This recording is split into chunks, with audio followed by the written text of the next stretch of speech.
Welcome to the Plant-Centered and Thriving Podcast. I'm your host, Ashley Kitchens. Welcome back to the show. My name is Ashley, and today I have a very special guest with me. We are going to talk about stress. So I feel like this is a topic of conversation that was very beneficial for me to hear, and I think you will also find it incredibly helpful. So today I have Trudy Stone with me. She is a certified culinary nutritionist. Woohoo! She's a TV guest, wellness expert, author, podcast host, and founder of Trudy Stone Nutrition from Toronto, Canada. And she educates people about nutrition solutions for managing stress and anxiety. From healthy habits to brain health, Trudy is passionate about empowering people to build healthier habits and unlock the power of plant-based foods to build a strong and vibrant brain and body. Trudy is also the creator of the R.I.S.E method, a step-by-step framework to help people like myself and like you overcome stress, overwhelm, and fatigue. Here's my interview with Trudy. Welcome, Trudy. Thank you for having me, Ashley. Yes, I'm so glad that you're here. And I know that for those listening, they are also excited to dive into what you have to talk with us about related to all things plants and specifically more stress and how we can use that to basically turn stress into our superpower, which I think is so beautifully stated. So before we even get into that, take us back to, kind of basically what led you here, how you got interested in eating more plants and basically using stress as a form of your superpower. Yeah, well, I usually start the story off, Ashley, by saying, who knew that a trip to the bathroom could be so transformational? Yes. People are like, what?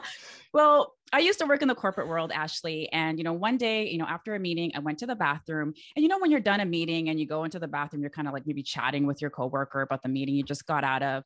So that's what was happening. Went into the bathroom. And as we're kind of chatting back and forth between the stalls, I'm trying to do my button up. And I, pause if this is TMI, but I'm trying to do the button up on my pants. And then I'm realizing that it's just not quite buttoning up like it used to. And I'm kind of struggling with it in there. And then that's when the most embarrassing thing happened. The button popped off and rolled right into the stall next to me where my coworker was. So I was completely mortified. I had 1,000,001 thoughts going through my mind at that time. I was blaming my dryer for shrinking my pants again. I was trying to figure out how I was going to bribe my coworker from not telling everybody about this in the lunchroom. And I was also trying to figure out how I was going to keep my pants up for the rest of the day. Let's be real. Yes. So luckily I did have a blazer. So I put that around my waist. So I was cool, just in case anybody was worrying about that. But, that's when I really started to realize that, I did want to lose weight, but I didn't want to just go on another diet because I had this unhealthy relationship with food where I kept losing it and gaining it back and losing it and gaining it back. And I wanted to get out of that cycle. I just wanted a way of eating healthy where I felt good in my body and I just felt good about myself. Right. So I went over countless research studies. And that's when I started to, understand the benefits of plant-based eating and, plant-based in general and healthy fats. And at that time, I didn't really know a lot about plant-based eating. I started to apply those tips and strategies on myself. And then before I knew it, I actually lost 30 pounds. But the thing about it is I wasn't even really trying so much to lose weight. It just kind of came off effortlessly. But what was even more important, Ashley, was the way that I felt. Like, I just felt like I had more energy. I felt like I had more mental clarity, more focus. My mood was better. And I didn't know it at that time that, how important plants were. So again, I went back to school. I actually, studied nutrition. I wasn't actually planning on becoming a nutritionist. I just wanted to learn more about plant-based eating and I just wanted to help people. But the more that I dug in was the more that I realized I'm really interested in this. I'm really passionate about this. I also want to help other people to just get off the diet bandwagon and just learn how to eat healthy. So that's when I decided to become a nutritionist. And here I am now. That is amazing. It's amazing what can stem from one moment. And especially when you're in the bathroom stall and your button pops off, like how this whole journey transpires from that. Well, Yeah. and I really like, Trudy, what you said about that. It wasn't about the weight loss. It was about you figuring out how, the food that you're putting into your body, how it aligns with you in a way that makes you feel really, really good. Like that was your most important piece. It's like, I want to feel good and I want the food that I'm putting into my body to amplify that all the more, to make me feel really good. Right. Right. And I always encourage people actually to eat how they want to feel. So that's always a big thing for me. Even with exercising, I work out not because of the way I want to look, it's because of the way that it makes me feel. Mm-hmm. And I think that's a really good point too, because I feel like so often we fall into the trap of dieting, like you mentioned, of on again, off again, because we're not going on diets so that we'll feel really good physically. We typically go on diets for that one sole purpose of wanting to lose weight or to see a certain number on the scale or to fit into a certain pant size. And so I love the fact that you're highlighting, Trudy, that you eating to feel good can make the world of difference. Oh, absolutely. Yeah. Definitely. All right. So what happened next? So you do some research, you start, becoming certified in nutrition and kind of go down a different trajectories, but tell us more about that. Yeah. So, the more that I learned about plant-based foods was the more I started to study as well habit formation. So I wrote a book about it called Unbreakable Habits. And it's all about the 7 habits that I learned along my journey to feeling better and to just really nourishing my body. But when it came to stress, how that came about was, I'm still in the corporate world. And I had a boss at that time that was pretty demanding. And she was constantly providing me with criticism, even though everybody else on the team was happy with my work. Somehow she just wasn't happy and she kept providing me with more criticism. And I just became more stressed and more anxious. And one day, and I would run to the bathroom seems to be like the theme of my life here. But one day I ran to the bathroom and I was in the stall, and I'm sure there's women out there who do this as well. I was just thinking, how did I end up in this situation? Right. But then I paused and I asked myself, Trudy, what is it that you can learn in this moment? And in that moment, gratitude actually washed over me because I realized that my boss had actually given me yet another reason to leave that job that just wasn't fulfilling my spirit. And that ultimately, led to me doing what I love for a living, which is now being a nutritionist and helping others to live healthier. So that was really the breaking point where I separated myself from the corporate world and I started to really focus more on stress management as well as brain health. Wow. And, what I also learned as well, Ashley, is that we can do ourselves an enormous favor if we just take control of how we're framing our life and make life work for us rather than thinking that everything in our life is against us. I love that. I love that so much. And so explain more because I know even people listening, they're in a position where maybe work is really, really stressful, or maybe they're even thinking about pursuing something different, going out on their own and doing what you and I have done. So how was that transition from being in the corporate world for quite a while to going out on your own? I would say equal parts terrifying and exciting at the same time. So I would say, if there is something that, your heart is calling you to do, pay attention to it. There's a reason why you have that burning desire in your heart and in your stomach. So, pay attention to that. Maybe it's something that you really enjoy doing in your spare time. Maybe it's, a question that your friends and your family keep asking you over and over again. Like, hey, how do you make that, quilt or whatever it is you might be doing in your spare time? And then from there, once you identify what that thing is, I don't want to get too much into business tactics, but, look at the market and see, is there even a demand for this? And if it is, then, the sky is the limit from there. Mm-hmm, absolutely. I could not agree more. I think that's great. So Yeah. as you were on this journey, you had, left your job and you're really just, it seems like tapping into a lot of things, what you're eating, how you're feeling, and how you can almost harness stress and use it for good in a way, or to like you've said before, basically turn it into your superpower. So how did that all come about? Because I know I'm stressed. I know, you're probably stressed. Those listening are stressed. So yeah, tell us a little bit more about that. Yeah, I would say that, stress is always going to be there, right? It's always going to be there no matter what. But what makes all of the difference is how we react to it. And we can rise above it so that it no longer has this immense sense of control over us. Because just like I was in the corporate world, when I had this boss that just never, seemed to be satisfied with my workload, look at that stress as an invitation. It's an invitation to look at your life and try to find ways where you can redesign your life to make it what it is that you really want it to be. So with that, you came up with the R.I.S.E method. I know R.I.S E stands for something, and I would love to go through basically what each one of those letters means and how we can apply it to our life, how we can basically take stress and use it, because like I said, it's not going anywhere. So how can we kind of utilize it, tap into it in a way? Yeah, absolutely, Ashley. And, I always like to start out with, having people understand the why. Like, why is it that you're even going to embark on this journey to begin with? And when we look at stress and the way that it damages our body, it actually can damage our body in irreversible ways. There's at least 17 different conditions that we can link to excess stress.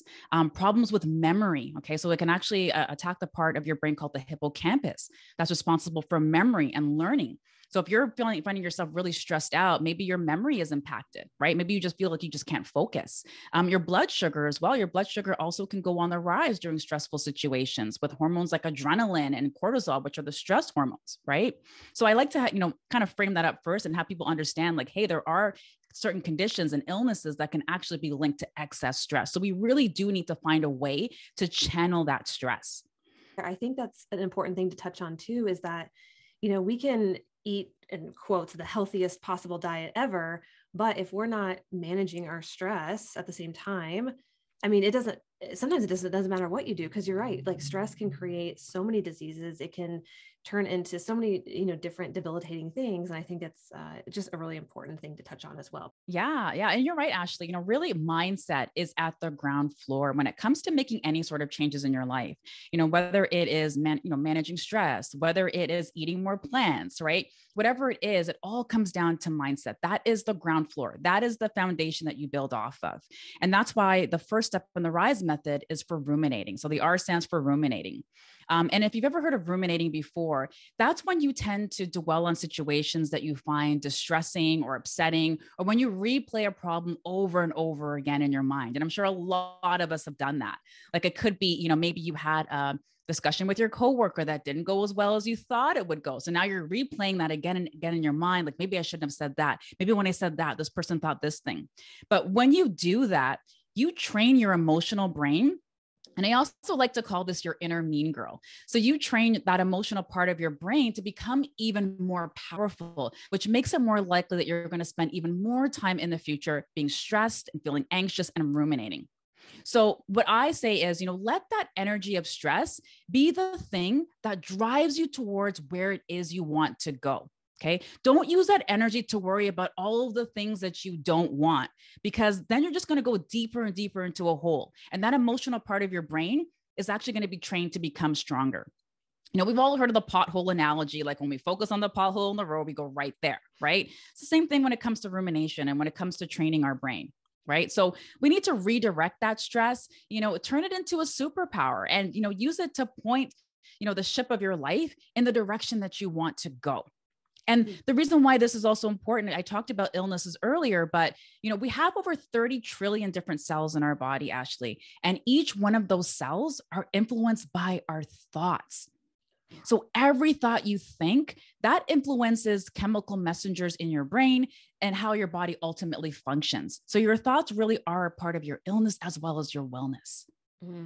Wow. So if, let's say, like, I am having a conversation, with myself, I'm in the bathroom and like I'm getting ready to go to bed or whatever, and I'm kind of replaying these thoughts over and over again, this conversation that I had with a coworker, you had kind of said redirecting your thoughts is really helpful to kind of basically turn that into fuel your fire in a different direction. So what would you recommend kind of specifically there? Because I know a lot of people can relate to playing a conversation over and over in their head, or kind of battling back and forth with, someone in their brain. So what would you recommend if someone is doing that? Yeah, great question, Ashley. Ultimately, when you have these negative thoughts, your brain is just really just doing its job, which is to protect you. It thinks it's protecting you when it has these negative thoughts, right? So a quick tip is to just stop in the moment if you can. If you're driving, then don't do that. But, to stop in the moment where you can and practice catch, release, and replace. Okay. So this involves taking a few deep breaths. So on that first breath in, you want to catch that thought, whatever the thought is that you have, whatever that thing that's stressing you out or making you feel overwhelmed, and just say to yourself, that's an interesting thought. Okay. Then when you exhale, I want you to thank your brain for trying to protect you. Because again, that's all it's trying to do, is just trying to protect you. Okay. So it's not that we want to completely try to eliminate these thoughts. Just picture almost like, a cloud just floating in the sky. The cloud doesn't stay still in the sky. Clouds are always going to be there, but they pass, right? So you want to think about that thought, just kind of like a cloud passing in the sky. Okay. And then on your next breath, replace that thought with something that is more helpful. Okay. Something that you feel is more empowering. That's fantastic. And I think it's such an kind of just a nice way to, because I know a lot of us struggle with battling negative thoughts in our head. And so if we can really work on, like what you said, kind of just look at it as like, okay, it's a cloud passing in the sky. I can recognize it and kind of just let it move on or think of something else, redirect my thoughts. I think that's really helpful. Again, just to, like you said, just to start retraining your brain to go in a different direction. Well, yeah, so good. All right. So what is next? So next is I. So I is for inflammation, and inflammation is an important one. And Ashley, I'm sure you know all about this, right? With the plant-based foods, but stress is the cause of all inflammatory response in our body. Okay. So, when you sprain your ankle, that places physical stress on the body. When you have a runny nose, when you have a cough, these are all symptoms of inflammation. Okay. And inflammation is a risk factor for more than 30 different medical illnesses. So things like diabetes, which I'm seeing on the rise, and even prediabetes, cancer, dementia, and even depression as well. Okay. So there are two different types of stress. So acute stress is just your body's natural response. So those things that I mentioned earlier, whether you stub your toe or you scrape your knee, like that sort of thing. But chronic inflammation, on the other hand, is the one that we need to be more cognizant of, okay? Because this is your body's really confused and damaging response to a variety of different, I would say, environmental, physical, and definitely mental invaders, which come in the forms of things like a poor diet, as well as stress. Okay.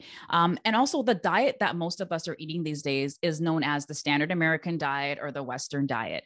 And this includes a lot of processed foods, very high in sugar, and leaves very little room for those plant-based foods that make us feel good, right? For those healthy fats, all of those foods. And what concerns me now as a nutritionist, especially with the pandemic, is that I know a lot of people are turning to processed foods. A lot of people are turning to these high sugar foods because they're turning to foods to soothe. And, the danger with that is that a lot of the foods, I shouldn't say a lot, but those high sugar foods and those processed foods that we're turning to manage stress are actually formulated to keep you hooked and keep you coming back for more. So I don't want to get too far down the road with this, but there's a classification of these foods. It's called hyperpalatable foods. And these are like a group of foods that scientists pretty much engineer to hit certain taste buds on your tongue so that you keep coming back for more. So if you wonder why you can't stop eating those chocolate almonds, there's probably a reason why. Well, how you describing the hyper palatable foods also honestly makes me think of social media, how again, it's also, I mean, people behind, the foods that we eat, the devices that we use, I mean, they're incredibly, incredibly intelligent and they know how to keep us hooked. They know how to keep us coming back for more. So no, I want to say, I really appreciate you bringing that up. So, okay. So inflammation, let's talk about how you can fight back against inflammation. Let's talk about that. So I want to say, first this, like, it's not that we have to completely cut out those foods and we can never have fun. Like you can enjoy those foods, every once in a while. And that's what I do. Like I find myself eating healthy at least like 70 to 80% of the time. And then I allow myself for like the pizza nights or the chocolate almonds here and there. Okay. So we don't want you to become militant about it. We do want you to enjoy this process. So just start by adding in things. Don't think about all the things you got to take out. Okay. So, you can add things like, dark leafy greens, for example, just throw them in your smoothie. It's the easiest thing to do. Blend them up. Okay. Blueberries are another great one as well. Turmeric is a good one. Ginger, and green tea. So maybe you swap out your coffee in the morning, a few times a week with some green tea instead. Yeah. Yeah. Those are great ideas. And again, going at it from the approach of adding things in versus taking things away just makes it so much more enjoyable. And like you said, less militant, less restrictive. And it reminds me too of what you said earlier at the beginning about how you had an unhealthy relationship with food. And that was something that you also wanted to work on, and kind of using this method. And like you said, it's not like you're recommending someone to be, 100% whole food, plant-based. Like, we want you to have fun. We want you to be able to enjoy these delicious, fun foods that are out there, these foods that you have, with holidays and with different celebrations and things like that. And so I think that's also just a really great point. Again, just with you talking about having a healthful relationship with food, a large part of it is recognizing what it is that you're eating and how you're feeling, which I know that you had touched on earlier. So, and that definitely leaves room for some fun foods in there too. Oh, definitely. Yeah. So the next step in the R.I.S.E system is S, and that is for stress busting nutrients. It's probably my favorite part. Yes. So, These days we often tend to treat any sort of illnesses or disease with prescription drugs or very risky surgeries. All of this before we stop to consider what it is that we're putting on our plate. And although dietary recommendations have been recommended for lots of different types of diseases like heart disease and diabetes, food really hasn't been the recommended protocol for mental health until now. So there's a lot more studies that are emerging in this area that I'm really excited about. One of them was one that was done in 2017. I don't know if you've heard of this one, Ashley, called the SMILES trial. I don't think so. No? Okay. So this one is called the SMILES trial. It was led by Felice Jacka. And there was two groups. So they put the patients into two groups. Both groups had severe depression. Okay. So one group had social support and social support only, while the second group had social support and they were fed a Mediterranean diet. Okay. So lots of, colorful fruits and vegetables, oily fish, healthy fats, that sort of thing. So they followed these two groups for 12 weeks. And they found out that the patients that were in the group, the support group and the Mediterranean diet group, so the ones that had those two resources available to them, they actually had a much greater reduction in their depressive symptoms as well as their symptoms of anxiety. So that's what I, kind of follow when it comes to like plant-based eating, is mostly just the Mediterranean diet. And it doesn't mean like eating Greek food like all the time. It's just kind of following the principles of the Mediterranean diet, of the plant-based foods, the healthy fats, the healthy oils like olive oil and that sort of thing. Yep. Yeah. Basically, again, just eating a predominantly plant-based diet, like including a lot of whole food plants into your diet. Yeah. And there are certain nutrients that do get depleted in your body during times of stress. There's like 4 major ones, but I'll just cover one because it's one group that I really loved speaking about, and it's B vitamins. So when you're stressed out, the B vitamins in your body get completely burnt out. And there was one study that showed that participants taking a vitamin B complex supplement, they reported a 20% reduction in work-related stress, okay, which is really important.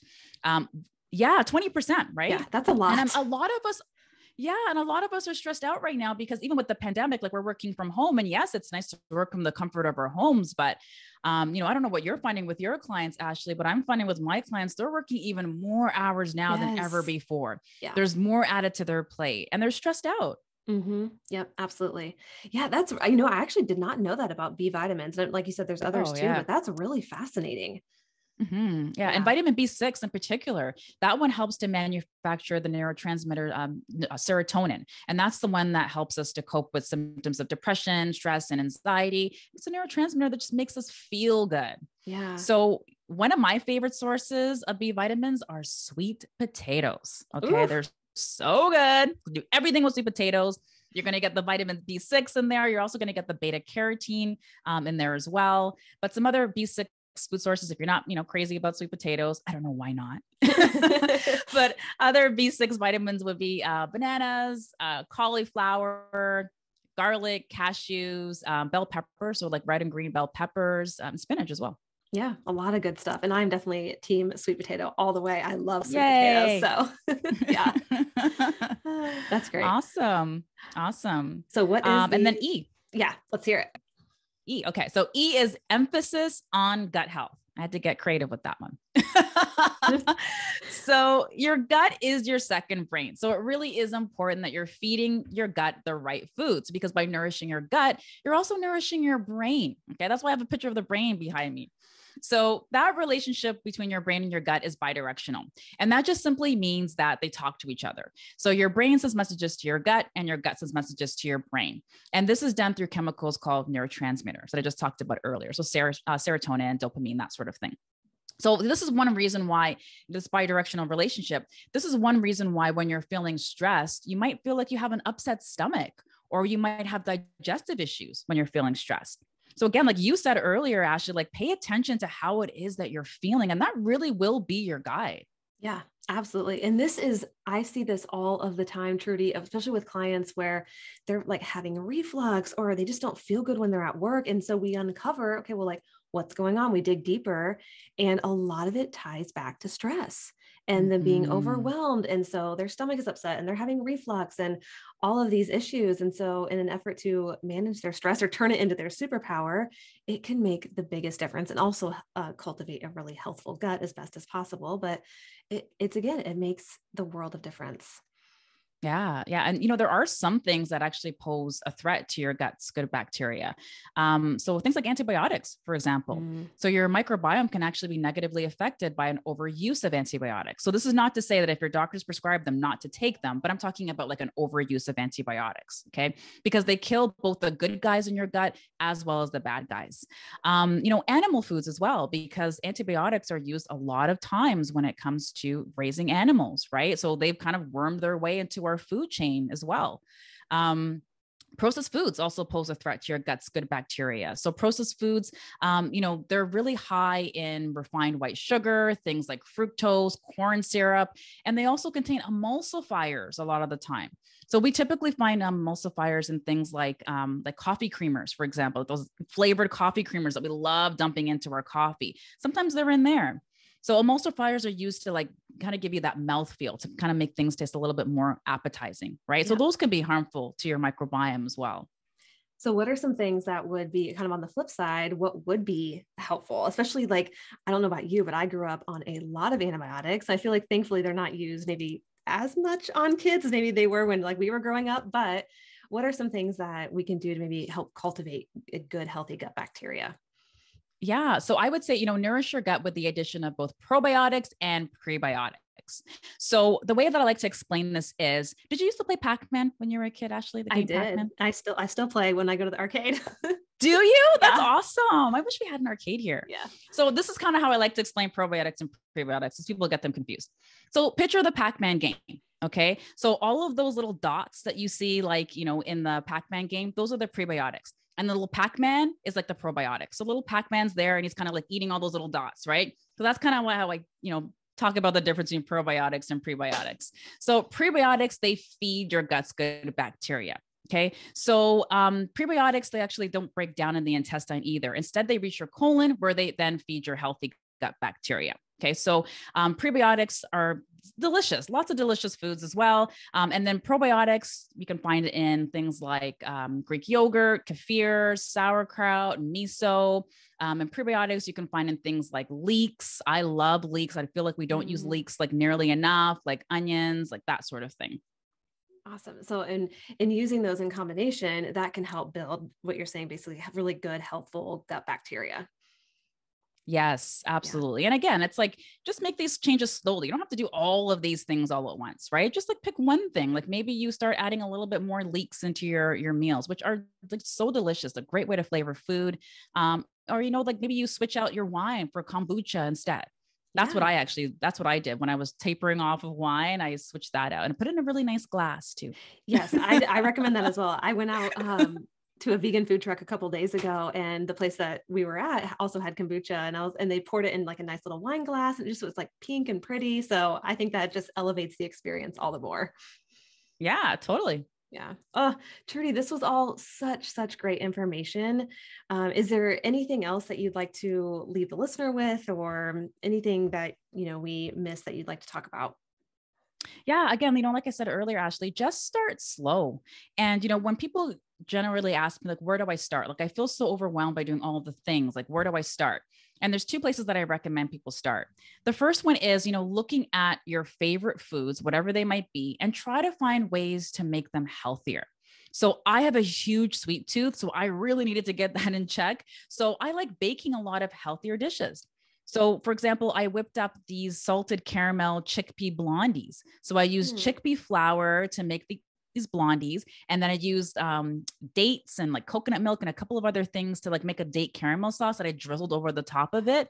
Even my husband, who was not like the best plant-based eater, he was just lapping those up and licking the plate. So even even people who still like their sweet treats, they will love it as well. So just find ways to really enjoy that process of taking care of yourself. Yes, absolutely. And if you have not made a date caramel sauce, I highly recommend it, because you're right, it is so delicious and you can put it on anything and everything.